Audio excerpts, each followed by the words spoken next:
Salatullah, salamullah.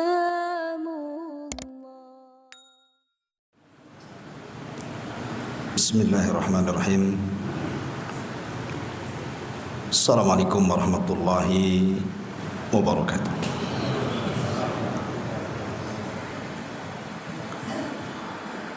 Alhamdulillah wassalatu wassalamu ala Rasulillah wa ala alihi wa sahbihi wa mawalah wa la hawla wa la quwwata illa billahi wa ba'du. Alhamdulillah, segala puja dan puji hanya milik Allah subhanahu wa ta'ala. Salawat dan juga salam hadiahkan pada Rasul kita Nabi besar Muhammad sallallahu alaihi wasallam.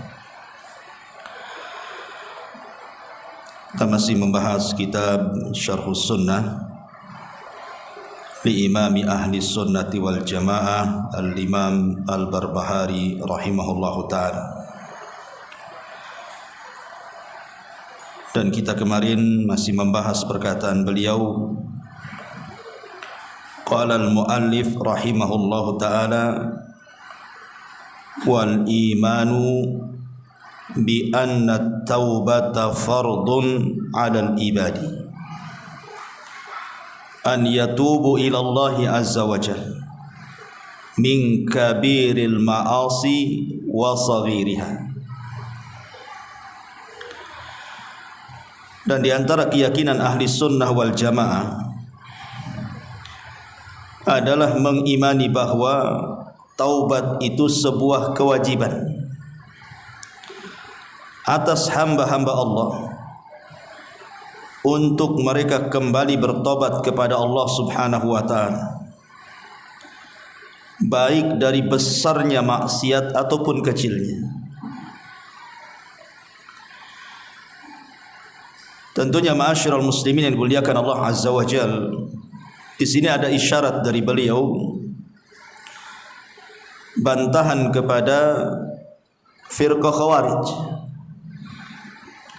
yang mereka mengeluarkan para pelaku dosa besar atas nama iman. Karena bagi orang-orang Khawarij, orang-orang yang melakukan dosa besar itu kafir di dunia, dan kalau seandainya dia masuk neraka maka tidak akan pernah keluar darinya, alias dikekalkan di dalamnya. Maka ahli sunnah wal jamaah tidak demikian. Ahli sunnah wal jamaah menetapkan bahwa setiap para pelaku dosa besar itu semua tahta masyiatillah, di bawah kehendak Allah, kecuali syirik. Artinya bahwa kalau Allah subhanahu wa ta'ala menghendaki, maka Allah subhanahu wa ta'ala akan ampuni. Tapi kalau Allah tidak menghendaki, maka Allah akan bersihkan dulu di neraka, kemudian ada kesempatan masuk surga. Itulah keyakinan kita ahli sunnah wal jamaah. Di sini muallif rahimahullahu ta'ala mengatakan bahwa taubat itu sebuah kewajiban, fardun 'alal ibad, sebuah kewajiban atas hamba-hamba Allah, an yatubu ilallah, agar mereka senantiasa bertobat kepada Allah azza wa jalla, baik dari dosa-dosa besar ataupun dosa-dosa kecil. Nanti saya akan jelaskan apa itu dosa besar, apa itu dosa kecil. Ma'asyiral muslimin yang dimuliakan Allah subhanahu wa ta'ala, seorang muslim masih ada kebaikan di hadapan Allah subhanahu wa ta'ala kalau ruhnya masih berada di jasadnya. Akan tetapi kalau seandainya jasadnya hidup kemudian ruhnya mati, maka seorang muslim tidak ada kebaikan sama sekali di hadapan Allah azza wa jalla. Gambarannya,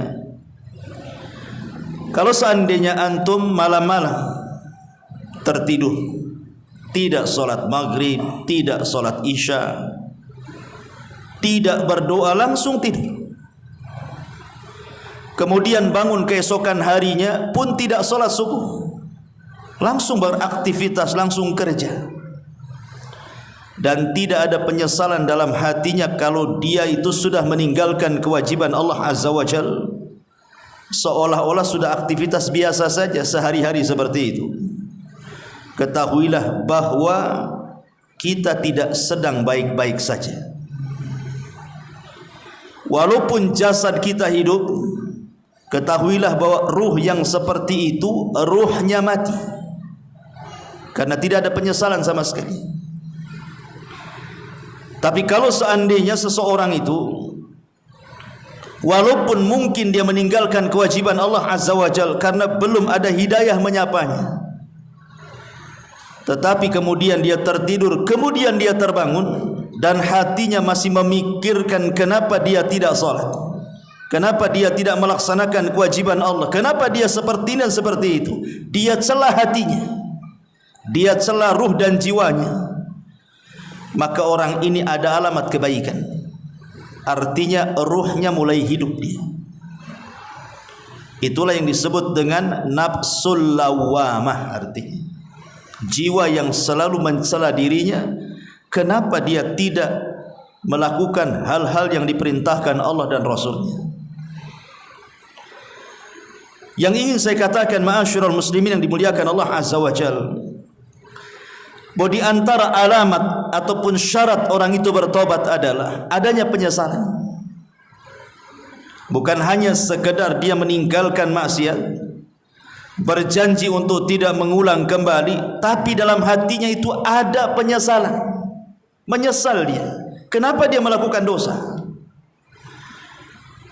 Sebab penyesalan inilah yang menunjukkan bahwa ruh kita itu hidup. Bukan hanya jasad saja yang hidup, ruhnya juga hidup.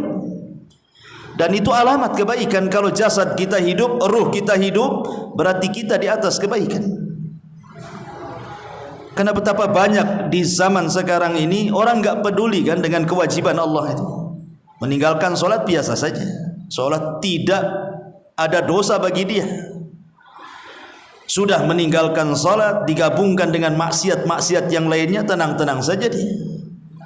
Ini hati-hati, hatinya sudah mati orang seperti ini.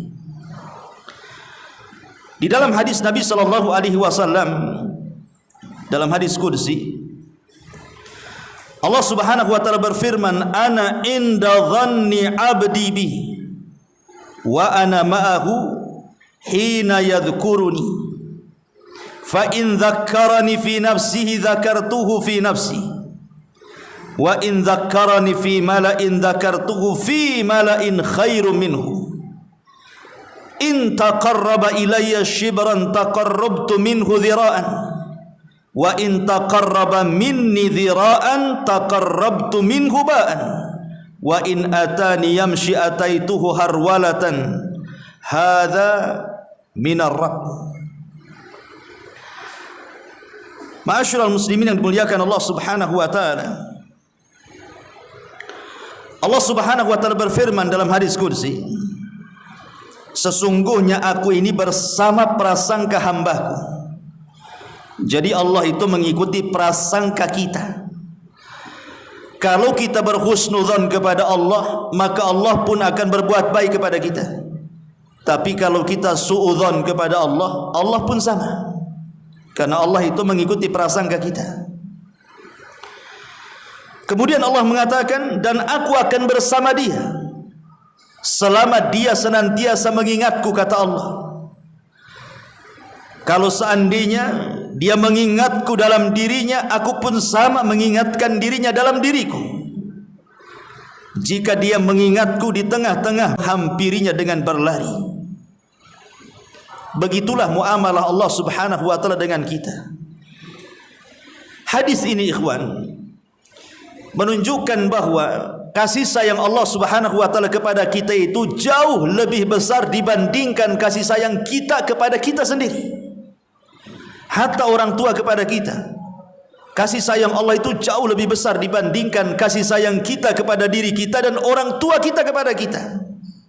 Buktinya, kalau kita datang kepada Allah Azza wa Jalla, bertobat kepadanya walaupun lambat, Mungkin kita sudah tua baru bertobat, ataupun mungkin kita bertobat itu dengan cara merangkak, tidak dengan cara berlari, tidak seperti orang-orang saleh. Itu masih lebih baik dibandingkan orang yang sama sekali tidak bergerak dan tidak mau bertobat kepada Allah Azza wa Jalla. Artinya kalau masih ada keinginan dalam hati kita ini mencela dosa, kemudian ingin bertobat kepada Allah Azza wa Jalla, itu masih lebih baik hati kita dibandingkan orang yang sama sekali nggak mau tobat. Karena kalau kita datang kepada Allah walaupun dengan cara berjalan, Allah akan menghampiri kita dengan cara lari. Itulah hebatnya Allah Rabb kita itu. Dia akan senantiasa menunggu dan menunggu kapan tobat kita, kapan tobat kita, dan dia tidak akan pernah jenuh. Allah itu tidak akan pernah bosan, kita yang akan bosan. Ma'asyiral muslimin yang dimuliakan Allah Azza wa Jalla, dahulu ada seorang yang bernama Abu Nuwas. Abu Nuwas itu terfitnah bahwa dia seorang zindik. Abu Nuwas ini terfitnah bahwa dia seorang zindik munafik. Jadi saat wafatnya, orang-orang pun meminta fatwa kepada para ulama, boleh enggak kami menyolati Abu Nuwas? Dan orang-orang pun meminta sang alim di daerah situ untuk menyolati Abu Nuwas. Tapi sang alim menolak karena Abu Nuwas itu uttuhima bizindik, dia dituduh punya paham zindik munafik, orientalis bahasa kitanya. Ya. Ma'asyiral muslimin yang dimuliakan Allah Azza wa Jalla. Akhirnya kemudian tidak banyak orang yang datang untuk menyolati Abu Nuwas ini. Kemudian setelah dimandikan, rupanya dalam bajunya itu orang yang memandikan itu menemukan sepucuk surat. Kemudian surat itu dibaca, dan surat itu bunyinya, in azumat dzunubiya kasratan falaqad alimtu bi anna afwaka a'zam in kana la yarjuka illa al muhsin fabiman yaludhu wa yastajirul mujrim. Kata-katanya pendek, tapi lihat isi kandungan kata-kata dari catatan tulisan Abu Nuwas yang diletakkan di pakaiannya ini. Dia mengatakan, in azumat dzunubi, seandainya dosaku teramat sangat besar, ya kasratan, atau teramat banyak sekali, alimtu laqad alimtu, aku sudah tahu, bi anna afwaka a'zam, bahwa pemaafanmu ya Rabb, ampunanmu ya Rabb jauh lebih besar dibandingkan dosaku. Anggap saja dosaku besar, bahkan besar sekali, bahkan banyak sekali, tetapi ampunan Allah jauh lebih besar dibandingkan dosa hambanya. Makanya ada hadis, kalaulah seandainya dosa kita membumbung sampai ke langit, kemudian kita datang kepada Allah tidak menyekutukan Allah, apa kata Allah? Ghafartu laka wa la ubali, aku akan ampuni dosamu dan aku tidak peduli. Kemudian potongan yang kedua dia mengatakan, in kana la yarjuka illal muhsin fabiman yaludu wa yasta'jirul mujrim. Kalau seandainya yang diterima, yang hendak diterima olehmu ya Rabb adalah orang-orang baik saja, lalu kenapa orang-orang jahat yang berdosa itu harus minta perlindungan? Kemana lagi mereka harus kembali? Kalau yang diterima orang-orang baik saja, lalu orang-orang yang mujrim, orang-orang yang berdosa, orang-orang yang banyak maksiat itu harus kemana mereka kembali? Subhanallah. Ketika kemudian sepucuk surat ini dibacakan kepada sang alim dan ditanyakan kepada istrinya, kapan dia menulis surat ini? Kemudian istrinya mengatakan, 1 hari sebelum meninggal dia mencatat surat ini. Kata sang alim, kalau begitu kita solatkan. Kalau begitu kita solatkan semuanya. Dari sini ada pelajaran besar, bahwa al-a'mal bi khawatimiha, amal itu ditentukan akhirnya. Amal itu ditentukan akhirnya, bukan awal, bukan tengah. Betapa banyak orang-orang yang lisan mereka mengucapkan astaghfirullah, astaghfirullah, tapi saat kematiannya kalimat itu sudah tidak terucap.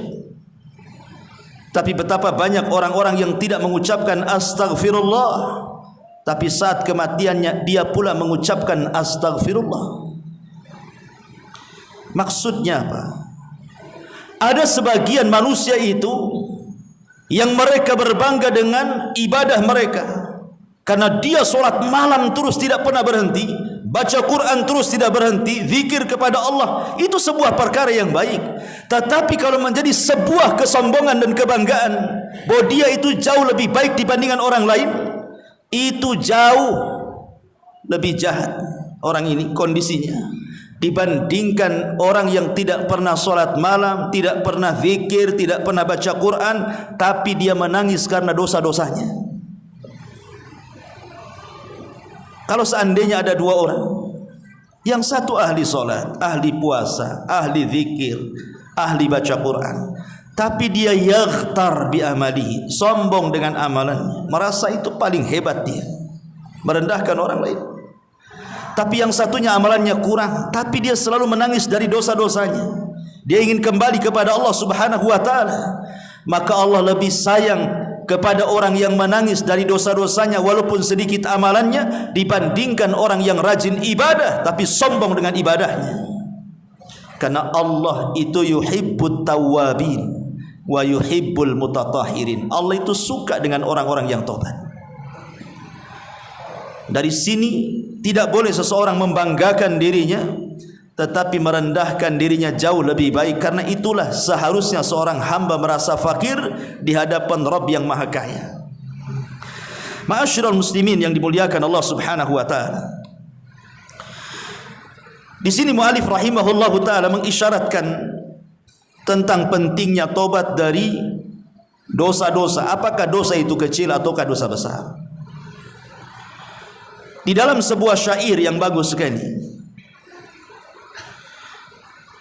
dikatakan, sebagaimana dinukilkan oleh Al-Hafidh Ibnu Rajab Al-Hambali dalam kitabnya Jami'ul Ulum wal Hikam, jilid yang pertama halaman 402, khallidz dzunuba saghiraha wa kabiraha dzakat tuqah wasna kamashin fawqal ardi syauki yahdhar ma yara la tahkiranna saghiratan innal jibala minal hasa. Tinggalkanlah semua dosa yang kecil ataupun yang besar, karena itulah hakikat ketakwaan manusia. Berjalanlah di dunia ini seperti seseorang yang melintas tanah penuh dengan duri-duri. Tentu dia akan selalu berhati-hati dari apa yang ia lihatnya. Sekali-kali jangan pernah remehkan dosa kecil, karena gunung-gunung besar itu sebenarnya berasal dari kerikil-kerikil kecil. Gunung besar itu menjadi besar itu karena kumpulan kerikil kecil. Apa maknanya? Maknanya persis yang dikatakan Amirul Mukminin Umar ibn Khattab radhiyallahu an.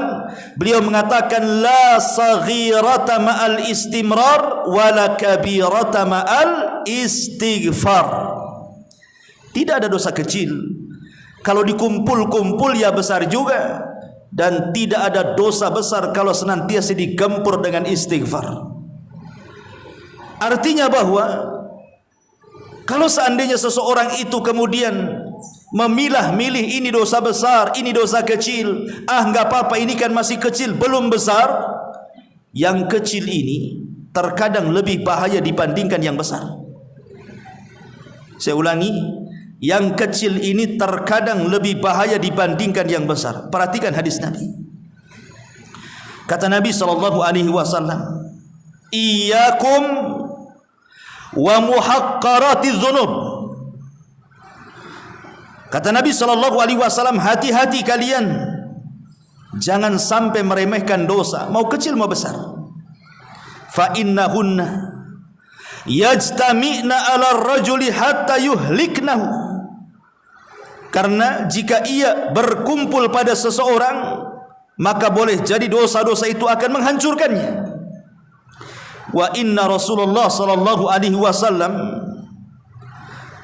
dharaba lahunna mathalan kamathali qaumin nazalu arda falatin fahadhara sani'ul qaumi faja'ala ar-rajulu yantaliku fayaji'u bil'udi war-rajulu yaji'u bil'udi hatta jama'u sawadan fajtajunaran wan dhaju ma qadhafu fiha. Nabi sallallahu alaihi wasallam membuat permisalan. Apa permisalannya? Kata Nabi sallallahu alaihi wasallam, satu kaum yang singgah di sebuah lembah, kemudian dihampiri oleh pemuka kaum. Lalu orang tadi pergi kembali dengan membawa dahan kering-kering hingga terkumpul dalam jumlah yang banyak. Kemudian disulutlah dahan-dahan kering itu dengan api, maka tumpukan dahan tersebut menjadi terbakar dan menjadi matang apapun yang di atasnya, apapun yang dipanggangnya. Apa permisalan Nabi sallallahu alaihi wasallam dengan kalimat hati-hati jangan remehkan sebuah dosa? Maksudnya walaupun itu kecil. Karena kecilnya dosa ini kalau dikumpul-kumpul itu jadi besar dan bisa menghancurkan. Seperti Anda mengumpulkan satu batang kayu sampai setumpuk, kemudian Anda bakar, maka apinya bisa melalap apapun yang di sekitarnya. Saya contohkan seperti ini. Kalau seseorang kemudian melakukan berzina, betul-betul berzina dengan seorang wanita pelacur. Ini ada dua orang nih. Yang satu berzina, betul-betul berzina. Yang satu tidak berzina, tapi membayangkan zina. Berzina itu dosa besar kan? Tapi kalau mencium, meraba, membayangkan itu bukan dosa besar, itu dosa kecil. Ya, seperti antum melihat handphone, kemudian melihat aurat perempuan, kemudian terbayang-bayang ingin zina, tapi takut zina kan itu haram.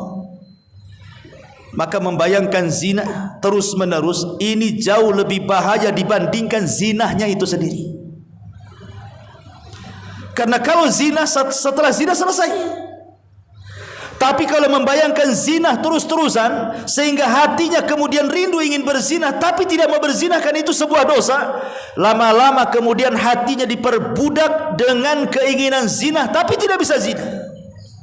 Dan kalau sampai diperbudak, berarti bukan hanya sekedar jatuh kepada kemaksiatan, boleh jadi Anda bisa jatuh kepada kesyirikan. Dari segi mana jatuhnya kesyirikan itu? Membayangkan orang berzina itu, ikhwan. Karena Nabi sallallahu alaihi wasallam, Allah Subhanahu wa taala berfirman, "Wa minan nasi may yattakhidhu min dunillahi andadan yuhibbunahum ka hubbillah." Walladzina amanu asyaddu hubbalillah. Allah mengatakan, dan di antara manusia ada orang-orang yang menyembah tandingan-tandingan selain daripada Allah. Mereka mencintainya sebagaimana mereka mencintai Allah Subhanahu wa taala. Dan orang-orang yang beriman amat sangat cinta dengan Allah Subhanahu wa taala. Ma'asyiral muslimin yang dimuliakan Allah Azza wa Jalla, kata Syekhul Islam Ibn Taimiyah rahimahullahu taala, dia mengatakan bahwa apabila syahwat itu kemudian memperbudak hatinya, kemudian hatinya itu rindu untuk melampiaskan syahwat dalam berzina, terus setiap hari hatinya seperti itu, karena melihat hal-hal yang kemudian terbayang dia ingin melakukan zina, berarti dia telah melakukan kesyirikan dengan cara apa? Menjadikan syahwat itu tandingan selain daripada Allah Subhanahu wa taala. Di sini letak kesyirikannya, karena menyimpangkan kecintaan yang harusnya diberikan kepada Allah, dia berikan kepada syahwatnya. Makanya terkadang dosa kecil itu bisa lebih bahaya dibandingkan dosa besar itu sendiri, kalau itu terus menerus dan ditumpuk-tumpuk. Ma'asyiral muslimin yang dimuliakan Allah Subhanahu wa taala, dari sini seorang tabi'in yang bernama Bilal ibn Sa'ad rahimahullahu ta'ala, dia mengatakan, la tangzuri ila sigharil ma'siyati walakin unzur ala man asaita. Kata Bilal bin Sa'ad rahimahullahu ta'ala, seorang ulama tabi'in, janganlah kalian melihat kepada kecilnya maksiat, tapi lihatlah kepada siapa engkau bermaksiat. Jangan pernah lihat kepada kecilnya maksiat, tapi lihatlah kepada siapa engkau sedang bermaksiat. Karena baik dosa besar ataupun dosa kecil sama-sama maksiat. Dosa besar maksiat kepada Allah Subhanahu wa taala, Anda berzina, Anda mencuri, Anda ghibah, Anda membunuh, Anda minum khamr, itu semua maksiat.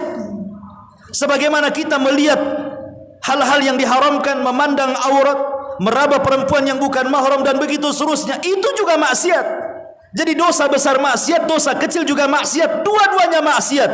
Makanya kemudian dia mengatakan, jangan melihat kepada maksiat, apakah ini kecil, apakah ini besar, tapi lihatlah kepada siapa Anda sedang bermaksiat kepada Allah Azza wa Jalla. Anda sedang bermaksiat kepada Allah. Cukuplah sebagai pengetahuan saja pembagian itu, ada dosa besar, ada dosa kecil, ya pengetahuan sajalah. Sebagai pengetahuan bahwa dosa terbagi dua, ada yang besar, ada yang kecil kan.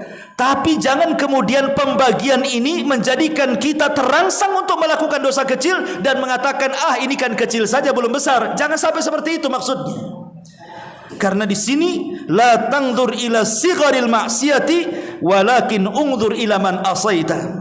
Jangan pernah melihat kepada kecilnya sebuah dosa, tapi lihatlah kepada siapa engkau berbuat dosa. Nabi SAW dalam hadis Bukhari yang dikeluarkan Abdullah bin Mas'ud radhiyallahu anhu, kata Nabi SAW, innal mu'min yara dhunubahu ka'annahu qa'idun tahta jabalin yakhafu an yaqwa alaihi, wa innal fajira yara dhunubahu kadhubabin marra ala anfihi faqala bihi hakadha. Qala Abu Syihab biyadihi fawqa anfihi. Orang-orang yang takut dengan dosa, seorang mukmin apabila dia melihat dosanya, seorang mukmin apabila dia melihat dosanya, maka dia seolah-olah sedang duduk di bawah gunung yang akan meledak. Coba antum, ada gunung Merapi yang akan meletus, kemudian antum duduk di bawahnya, dan orang-orang mengatakan sebentar lagi gunung itu akan meletus. Kira-kira antum akan tetap duduk di situ atau akan kabur dan lari? Pasti kabur dan lari. Tidak mungkin antum akan bunuh diri dengan kena lahar ledakan gunung. Pasti lari sekencang-kencangnya biar tidak terkena letusan gunung. Itulah seorang mukmin apabila melihat dosanya, maka dia akan lari selari-larinya. Tapi orang fajir, kata Nabi SAW, melihat dosanya seperti lalat yang hinggap di hidungnya. Kata Abu Syihab, perawi hadis ini, maka dia tidak akan mempedulikan lalat. Boleh jadi dia mengusir sebentar, kemudian lalat akan kembali lagi, dan dia tidak hendak betul-betul mengusirnya. Artinya walaupun dia bertobat, ya pasti balik lagi berbuat dosa. Bertobat balik lagi seperti lalat, asik bolak-balik, diusir balik lagi, diusir balik lagi. Ya, makanya kenapa seorang muslim itu perlu menundukkan hatinya di atas syariat. Itu obatnya sebenarnya. Jadi kalau kita bisa menundukkan hati kita kepada syariat Allah Subhanahu wa taala, maka saya yakin antum akan benci dengan kemaksiatan. Walaupun ada hadis yang dilemahkan para ulama, tapi Imam Nawawi mensahihkan dan mencantumkan dalam kitab Arba'in Nawawi kan? Hadis yang ke-41 yang sudah saya bahas di ibu-ibu itu. Kata Nabi SAW, la yu'minu ahadukum hatta hawahu taba'an lima ji'tu bihi. Tidak beriman seseorang dengan iman sempurna sampai hawa nafsunya bisa ditundukkan dengan yang aku bawa, kata Rasul. Apa maknanya? Menundukkan hawa nafsu itu seperti apa? Saya contohkan. Kalau ada dua orang yang minum khamr, kemudian diingatkan suruh tobat, jangan minum khamr, tobat, khamr itu haram, termasuk amal setan, termasuk perbuatan najis, kau tidak akan beruntung. Dibacakan ayat-ayat dan hadis-hadis tentang bahaya minum khamr. Dua orang ini bertobat. Dua-duanya tobat. Betul-betul tobat, tidak mau minum khamr. Anggaplah yang satu si Amr, yang satu si Zaid. Si Amr ini memang betul-betul istiqamah ketika dia mendengar ayat-ayat haramnya khamr, hadis-hadis tentang larangan khamr, betul-betul didengar, dijauhi, bahkan wasilah-wasilah yang mengantarkan kepada khamr dia jauhi. Asal melihat orang mabuk saja dia benci. Asal melihat tempat mabuk saja dia langsung benci hatinya. Pokoknya apapun yang mengantarkan wasilah-wasilah kepada khamr, betul-betul dia jauhi. Dia tidak mau melihat walaupun botolnya. Tapi si Zaid ini tidak. Memang dia tidak minum khamr, sama-sama tidak minum khamr lagi. Tapi si Zaid ini kalau tengok botol masih terbayang tuh. Pengen juga saya minum kayak dulu katanya. Tapi takut karena haram. Ya. Masih terbayang-bayang pokoknya, nampak saja ada botol khamr, keinget lagi. Ada lagi tempat minum-minum di situ ada gambar apa namanya? Merek-merek tuh, Kasbet atau apa tuh di jalan-jalan tuh. Wah, pengen juga tuh. Hatinya masih kepengen tapi tidak melakukan karena dia tahu khamr itu haram. Para ulama mengatakan antara Zaid dan Amr ini berbeda. Adapun si Amr betul-betul dia menundukkan hatinya kepada syariat karena dia benci maksiat. Tapi si Zaid ini belum mampu menundukkan hatinya karena masih rindu berbuat maksiat walaupun dia tidak maksiat. Bisa dipahami? Itulah bedanya orang yang bisa menundukkan dengan yang belum bisa menundukkan jiwa ini. Makanya di sini Nabi SAW menggambarkan bagaimana seorang mukmin yang takut dengan dosa dengan seorang fajir yang tidak takut dengan dosa. Tapi yang jelas bahwa jangan pernah remehkan sekecil apapun kebaikan. La tahqiranna saghiratan innal jibala minal hasa. Jangan pernah meremehkan dosa kecil karena gunung sebesar itu sebenarnya tertumpuk dari kerikil-kerikil kecil. Ma'asyiral muslimin yang dimuliakan Allah Subhanahu wa taala.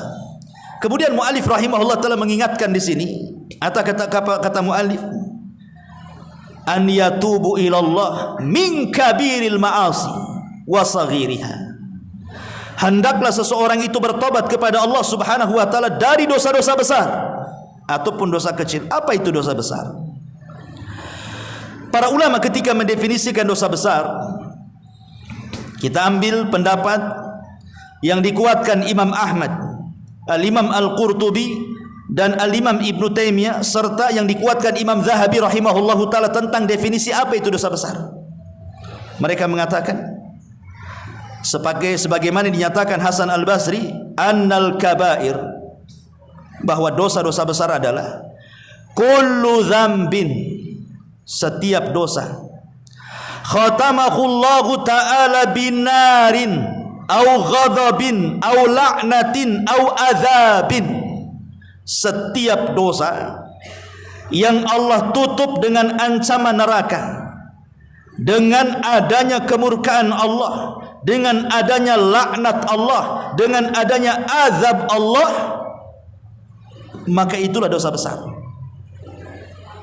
Ada definisi yang lain yang ditambahkan, dan juga adanya hudud min hududid dunia. Kalau diancam dengan had-had yang ada di dunia seperti potong tangan, rajam, cambuk, penggal dan begitu seterusnya, maka itu dosa besar. Jadi kesimpulannya dosa besar itu, kalau ada dosa kemudian terancam di dunia dengan hukum hudud, seperti berzina itu kan diancam dengan hudud. Kalau dia menikah, rajam sampai mati. Kalau belum menikah, cambuk 100 kali, diasingkan setahun.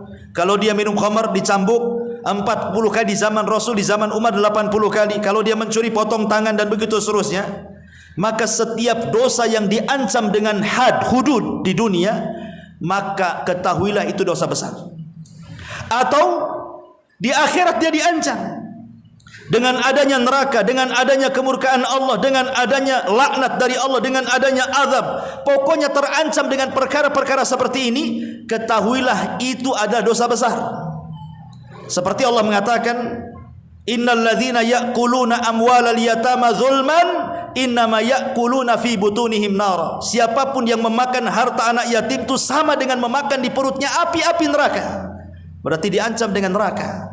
Berarti memakan harta anak yatim dosa besar. Ataupun ketika Allah mengatakan wa man yaqtul mu'minan muta'ammidan fajaza'uhu jahannam. Siapa yang membunuh seorang mukmin secara sengaja, balasannya jahannam, terancam dengan neraka. Berarti membunuh seorang mukmin itu dosa besar. Apapun dosa yang ada ancamannya. Fawailul lil musallin, celakalah orang-orang yang salat. Siapa mereka? Alladzina hum an salatihim sahun, orang-orang yang lalai dalam salatnya karena mengakhir-akhir waktunya. Berarti mengakhir-akhirkan waktu salat dosa besar karena terancam dengan wail, dengan neraka wail. Jadi apapun dosa, kalau ada ancamannya, berarti dosa itu dosa besar. Kebalikannya, kalau tidak ada ancaman dari hudud dunia atau dari azab akhirat, maka dosa itu dosa kecil. Sebagian para ulama berusaha membilang berapa jumlah dosa besar itu, berapa banyak. Karena Al-Imam Az-Zahabi rahimahullahu ta'ala mengarang satu buku namanya Al-Kabair, dosa-dosa besar. Beliau kumpulkan di situ 50 lebih dosa besar. Sehingga kemudian menjadi khilaf para ulama berapa jumlah dosa besar itu sebenarnya. Ya. Maka ada yang mengatakan, sebagian para ulama mengatakan bahwa jumlah dosa besar itu addaha ba'duhum bisab'in. Sebagian ulama menghitung jumlahnya ada 70 dosa besar. Wa ba'duhum aksar min dzalik. Bahkan sebagian para ulama mengatakan tidak, bukan 70 dosa, lebih daripada 70 dosa. Bahkan sebagian yang lain sampai menghitung sab'u mi'ati dzamban, 700 dosa besar. Jadi ada yang mengatakan 70, ada yang mengatakan lebih daripada itu, ada yang sampai mengumpulkan sebanyak 700 dosa besar. Adapun hadis Nabi SAW, ketika Nabi SAW mengatakan ijtanibu sab'al mubiqat, jauhi 7 perkara yang akan menghancurkan dirimu. Kemudian Nabi SAW menyebutkan satu syirik kepada Allah, yang kedua sihir, yang ketiga membunuh jiwa, yang keempat makan riba, yang kelima makan harta anak yatim, yang keenam lari dari peperangan, dan yang ketujuh menuduh wanita baik-baik berzina. Kata para ulama, ini bukan hasar, ini bukan batasan bahwa dosa besar itu cuma 7. Tetapi ulama memahami bahwa ini adalah terbesar dari dosa-dosa besar. Inilah dosa terbesar dari dosa-dosa besar. Jadi ada dosa-dosa besar, dari dosa-dosa besar itu inilah yang terbesar. Diawali dengan syirik, kemudian sihir, kemudian membunuh, kemudian makan riba, kemudian makan harta anak yatim, kemudian lari dari peperangan, kemudian menuduh wanita baik-baik berzina. Maka yang di bawahnya tetap dosa besar, tapi di bawahnya, karena dosa besar itu sifatnya tafawud darajat, kata ulama, bertingkat-tingkat. Inilah yang paling tinggi. Bukan pembatasan bahwa dosa besar itu cuman 7. Karena Imam Zahabi, kalau antum, bagus buku itu antum beli, namanya Al-Kabair. Dosa-dosa besar itu kumpulan sekitar 50 kalau tidak salah, dicantumkan tentang dosa besar oleh Al-Imam Az-Zahabi rahimahullahu ta'ala. Taib asyrul muslimin yang dimuliakan Allah Azza wa Jalla. Tetapi walaupun demikian, dosa sebesar apapun, ikhwatu fiddin, Allah subhanahu wa ta'ala rahim. Allah itu rahim. Lalu kenapa manusia itu bisa berbuat dosa? Pertanyaannya, apa penyebabnya? Kenapa kita bisa berbuat dosa gitu? Kenapa Allah tidak takdirkan saja kita tidak berbuat dosa gitu? Kenapa Allah takdirkan pula kita berdosa? Kan enak kalau seandainya kita seandainya tidak berdosa, kan enak. Allah sendiri tidak ada yang kemudian kurang ajar dengan dia. Tetapi ma'asyiral muslimin, Allah takdirkan kita melakukan dosa. Tetapi dosa yang kita lakukan tidak memadaratkan Allah sedikit pun. Ingat hadis Nabi, seandainya orang yang awal kalian sampai orang yang terakhir kalian, ala ala afjar qalbi wahidin. Mereka berada di atas hati yang satu, semuanya fajir, kata Nabi. Anggaplah satu dunia itu jahat semua. Tidak ada yang baik satu dunia itu. Dari mulai Adam sampai yang terakhir mati yang terkena sangkakala Israfil. Anggaplah jin dan manusia seperti itu. Tidak ada yang baik, kata Nabi. Inna awwalakum wa akhirakum jinnakum wa insakum. Orang yang pertama dan yang akhir jin dan manusianya ala afjari qalbin wahidin. Mereka berada di atas sefajir-fajirnya, sejahat-jahatnya hati. Semuanya enggak ada yang baik. Apa kata Nabi SAW? Ma naqasa min mulkihi syai'a. Itu tidak mengurangi dari kekuasaan Allah sedikit pun. Seandainya semua manusia berbuat jahat, berkurang kekuasaan Allah? Tidak sama sekali. Tidak berkurang. Atau sebaliknya kata Nabi SAW, kalaulah orang yang awal, yang akhir, jin dan manusianya dirubah oleh Allah, semua baik, semua taat, tidak ada yang maksiat. Kata Nabi SAW, ma zada fi mulkihi syai'. Itu pun tidak menambah kekuasaan Allah sedikit pun. Artinya ketaatan kita tidak menambah kekuasaan Allah, kemaksiatan kita pun tidak mengurangi kekuasaan Allah. Maknanya maksiat itu tidak memudaratkan Allah sedikit pun.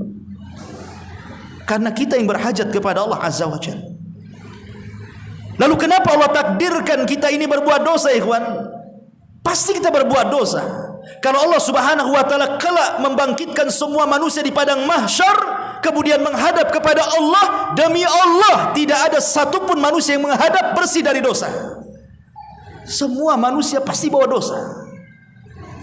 Kalau seandainya kita menghadap kelak di yaumul kiamah, di padang mahsyar, semua berdiri menghadap Allah, wallahi demi Allah tidak ada manusia yang tidak membawa dosa, ikhwan.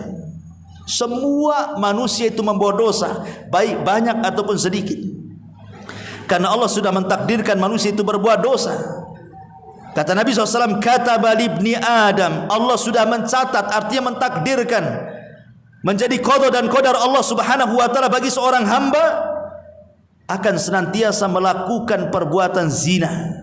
Kemudian Rasul mengatakan, mata zinanya memandang yang haram, telinga zinahnya mendengar yang haram, lisan zinahnya mengucapkan yang haram, termasuk hidung zinahnya mencium ke yang haram, termasuk tangan dan kaki digerakkan kepada yang haram, dan kemaluanlah yang akan membenarkan atau mendustakannya. Dan itu sebuah kepastian. Manusia di mana saja pasti berbuat dosa. Tidak mungkin tidak. Antum berbuat tinggal di mana saja, mustahil antum tidak berbuat dosa. Sebutkan antum tinggal di mana. Mau antum ngurung diri dalam rumah, mau antum di luar rumah, mau antum di keramaian manusia, pasti berbuat dosa. Apalagi zaman sekarang.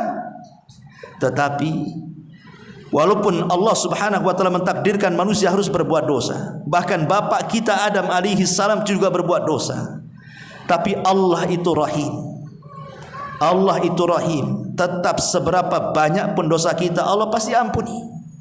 Itulah kenapa Allah itu jauh lebih kasih sayang dibandingkan diri kita sendiri kepada diri kita, ataupun kepada orang tua kita kepada kita. Sampai dalam perang Hunain. Perang Hunain itu kaum muslimin kan menang. Kemudian banyak budak-budak tawanan perempuan. Jadi Nabi SAW kedua matanya terpusat kepada tawanan-tawanan perempuan.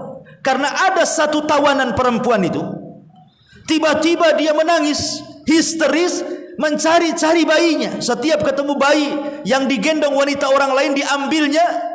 Setelah bukan bayinya, diserahkan kembali. Hampir semua wanita yang pegang bayi diambilnya, tapi dikembalikan kembali, karena itu bukan bayinya. Rupanya Rasul baru paham wanita itu kehilangan bayinya. Menangis dia, histeris. Kemudian dia pun sampai terduduk lemas dan hampir putus asa. Tiba-tiba dari kejauhan ada seorang wanita menggendong bayi. Itu adalah bayinya. Ketika melihat bayinya, bahagia luar biasa. Sampai kemudian dia menyusui tanpa peduli auratnya kemana-mana. Kemudian air susunya muncrat kemana-mana, dia gak peduli. Saking tidak sadarnya, karena puncak kesenangan bayinya ketemu. Bayinya ketemu. Masyarul muslimin yang dimuliakan Allah Azza wa Jalla. Begitulah kasih sayangnya seorang ibu kepada anak. Bagaimanapun kondisinya, pasti dia akan mencari anak. Sampai ada kasus baru-baru ini kan, ada orang mati memeluk bayinya kan. Banyak ada anak kecil yang belum makan 2 hari. Banyak belakangan tahu kasusnya dibunuh oleh suami. Tapi lihat kematiannya, dia peluk bayinya dia. Ya. Kata Nabi SAW kepada para sahabat, ambil kayu bakar. Kata Nabi, ambil kayu bakar, buat perapian di sana. Setelah kau buat perapian di sana, kata Rasul, panggil wanita yang baru menemukan bayinya itu. Kemudian kau perintahkan wanita itu, lemparkan bayimu ke dalam api itu. Kira-kira apa jawabannya? Maka sahabat mengatakan, ya Rasul, ini kegilaan namanya. Wanita itu sudah sedih, sudah putus asa karena bayinya hilang. Tiba-tiba sudah ketemu bayinya dan dia merasa bahagia. Tiba-tiba kau suruh dia melemparkan bayi ke dalam api. Ini kegilaan namanya. Dan tidak mungkin wanita itu akan mau, karena kasih sayangnya wanita itu kepada anak bayi itu.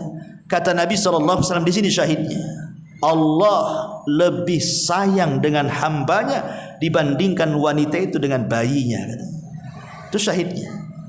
Allah lebih sayang dengan hambanya dibandingkan wanita itu dengan bayinya.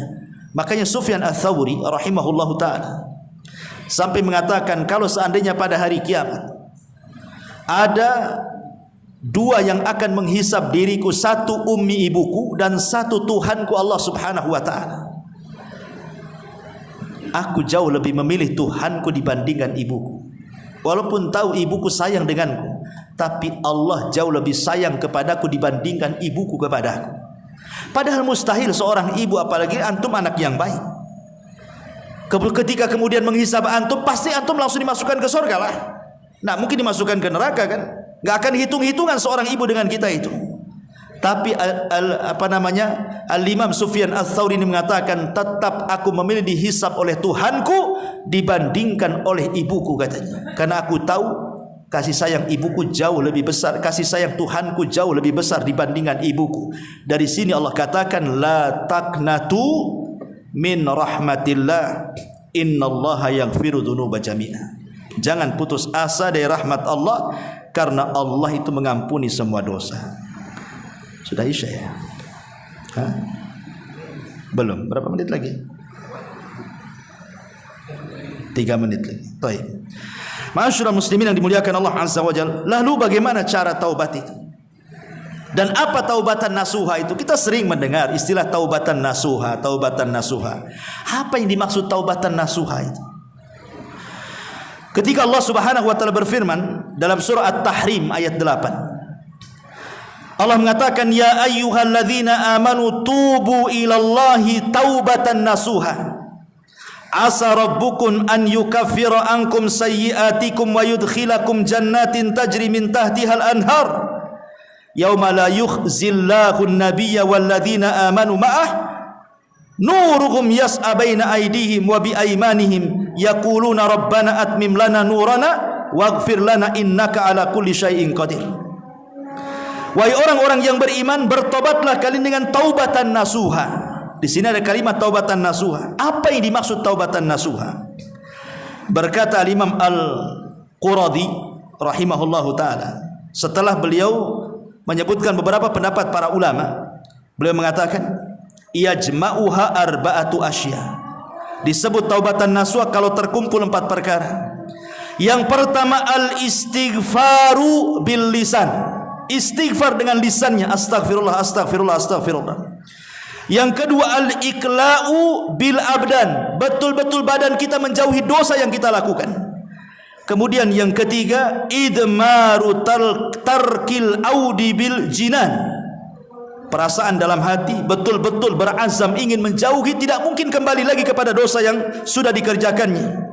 Kemudian yang keempat, muhajaratus sayyi'il ikhwan, berusaha menjauhi teman-teman yang baik yang akan menyeret dia ke dalam dosa. Itulah disebut taubatan nasuha. Istighfar, badan kita menjauh dari maksiat, hati kita berazam untuk tidak kembali melakukan maksiat, dan yang keempat, jauhi teman-teman yang akan menyeret kita ke dalam maksiat. Subhanakallah bihamdika, asyhadu an la ilaha illa anta astaghfiruka wa atubu ilaik. Allahu ta'ala. Assalamualaikum warahmatullahi